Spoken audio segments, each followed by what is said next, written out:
नमस्कार दोस्तों, सरकारी भर्ती में आपका स्वागत है। दोस्तों, हमारा नेक्स्ट टॉपिक है हर्षवर्धन। और हर्षवर्धन से जो है जो इम्पोर्टेंट क्वेश्चंस हैं जो एग्ज़ाम में पूछे जा सकते हैं वो सभी के सभी मैंने यहाँ पे लिया हुआ है। ठीक है, तो शुरू करते हैं हर्षवर्धन के टॉपिक से। तो पुष्यभूति वंश की स्थापना किसने की थी? तो पुष्यभूतिवर्धन ये थे जो उन्होंने पुष्यभूति वंश की स्थापना की थी। पुष्यभूति वंश का सबसे प्रतापी राजा कौन था? तो वो है हर्षवर्धन। हर्षवर्धन गद्दी पर कब बैठा? तो हर्षवर्धन जो है गद्दी पे 606 ईसा पूर्व बैठा था। हर्षवर्धन का राज दरबारी कवि कौन था? तो वो बाणभट्ट थे। चीनी यात्री वेनसोंग किसके समकालीन था? तो ये जो था हर्षवर्धन के समकालीन था। किस व्यक्ति को द्वितीय अशोक कहा जाता है? तो हर्षवर्धन को द्वितीय अशोक कहा जाता है। अंतिम बौद्ध राजा कौन था जो संस्कृत का महान विद्वान था? तो ये हर्षवर्धन था जो संस्कृत का महान विद्वान था। हर्षचरित किसके द्वारा रचित है? मतलब हर्षचरित जो है किसके द्वारा रचित है? तो वह है बाणभट्ट। बाणभट्ट के द्वारा हर्षचरित जो है रचा गया था। किस राजा ने रत्नावली नामक पुस्तक लिखी? तो ये थे हर्षवर्धन।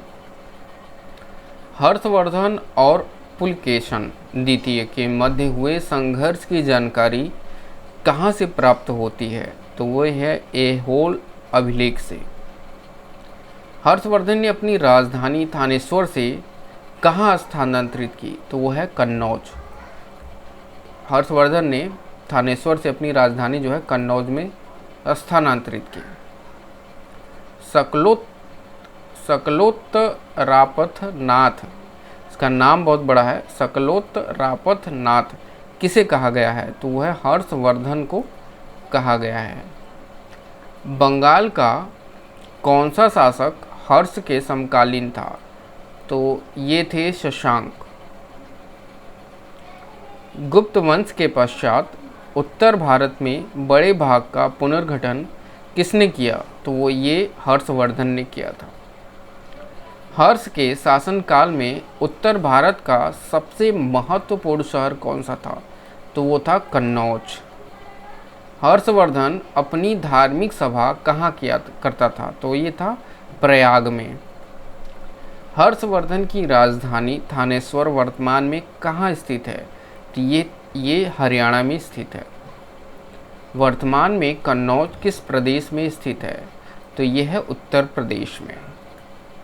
वेनसांग की भारत यात्रा के समय सूती कपड़ों के उत्पादन के लिए सबसे प्रसिद्ध, यानी प्रसिद्ध लिखा हुआ है यहाँ पे मिस्टेक है, प्रसिद्ध नगर कौन सा था? तो वह है मथुरा। मथुरा जो था सूती कपड़ों के लिए जो है उत्पादन के लिए सबसे प्रसिद्ध नगर था। किस चीनी यात्री को यात्रियों में राजकुमार कहा जाता है? तो ये वेनसांग को कहा जाता है। कुंभ के मेले का शुभारंभ किसने किया? तो ये हर्षवर्धन थे जिन्होंने कुंभ के मेले का शुभारंभ किया था। किस शासक ने नालंदा विश्वविद्यालय के लिए 100 ग्रामों की आय दान के रूप में दी? तो ये थे हर्षवर्धन। दक्षिण भारत में एरीपत्ती का अर्थ क्या है? तो यह है जलाशय की भूमि। पुष्य भूमि काल में राज्य की आय का मुख्य साधन क्या था? तो वो है भूमिकर। एक बार मैं क्वेश्चन को रिपीट कर देता हूँ। पुष्य भूति काल में राज्य की आय का मुख्य साधन क्या था? तो वह है भूमिकर। पुष्य भूति काल में भूमिकर कितना लिया जाता था? तो पैदावार का 1/6वां भाग लिया जाता था। हर्षवर्धन के समय नालंदा विश्वविद्यालय का कुलपति कौन था? तो वो थे शिलभद्र।